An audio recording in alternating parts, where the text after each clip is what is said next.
retired teacher. We have Mr. JR from Metro Bank. We have Mr. Lucas from BDO. And of course, we have Miss Shirley from AFRAY. And to start with, today we are celebrating liberty, unity, and resilience. Our theme for today is One Alliance, One Heart, United from the Start.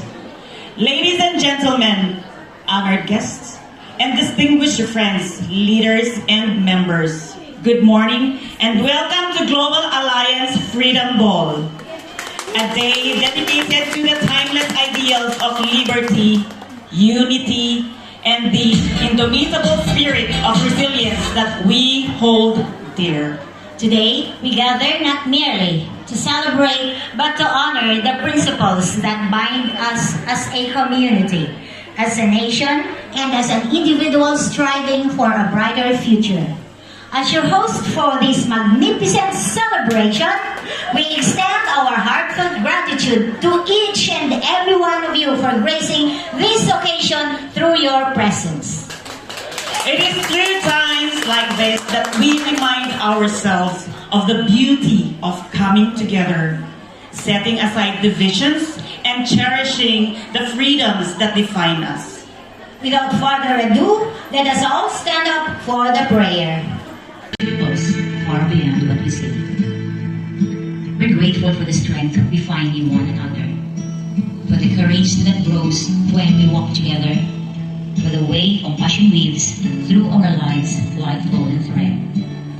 Help us continue to lift each other up, to listen well, speak kindly, and act with generosity. May our bonds grow stronger, and may our community be a place where love and hope flourish. For the shared burdens and joyful celebrations, for the kindness in quiet moments, and the strength drawn from one another. For every gesture, every word, every unseen act of care, we give thanks. May this bond between us grow deeper, rooted in compassion, respect, and trust. May we continue to lift each other, and may the light we kindle together shine far beyond what we can see. Amen. Please remain standing for the Philippine National Anthem. Mga kababayan, ang pambansa.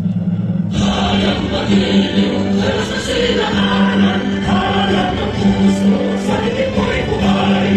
Upang itinang tuwid ka ng magiging sa manlulupin, di ka masisingin sa lahat tulog sa simoy at sa langit o wagaw. Ay lahat tulang awit sa paglayang inamahal. Ang isang lang matawag mo'y natunta na nag-iingin. Ang inulit na parang niya kayang panghahilang iingin. Lumalang araw ng walang pagsinggang, uli langit sa mo. Ang ligaya ng mga babae, ang matay ng dahil sa'yo. Happy Independence, everyone! Thank you so much for coming. Alam niyo ba ilan tayo lahat ngayon? We are 600. Wow! Okay, 600 yung nag-register for Global. We are all Global Alliance members. Thank you so much, leaders. Thank you so much, members, for giving time this morning.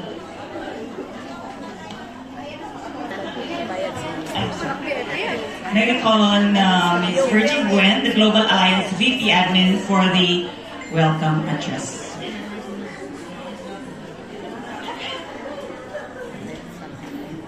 In the absence of our President, Marites Noval, S is working today, so on behalf of Marites, Virgie is our Vice President for Admin. Hep, hep! Hooray! Ay, mahina. Hep, hep! Hooray! Yes, in behalf po ng gaya ng aming sinabi ng aming chairman, in behalf po ng aming presidente, si Marites Noval, ako po si Virgie Buen. Ngayon lang ako mag-welcome. Pero welcome na lahat ni chairman ng mga bisita natin. Pero once again, sa ating mga kagalang-galang na bisita ngayong araw na ito, welcome ma'am. Sa lahat po ng leaders na nandito, mga members ng kanya-kanyang association, pwede natin palapakan natin mga bisita, lahat ng leaders. At sana mag-enjoy tayo hanggang matapos. At sana walang magreklamo. Parang awan niyo na, nandito tayo dahil para sa Kalayaan Ball ng Global Alliance. Muli, maraming salamat sa ating mga bisita at let's enjoy the days. Hep hep! Hooray! Marami ka mahina eh. Hep hep! Hooray! Ayan, mga bisita natin, enjoy. Welcome everyone! And now let's welcome the Global Alliance cheerleaders for the opening number.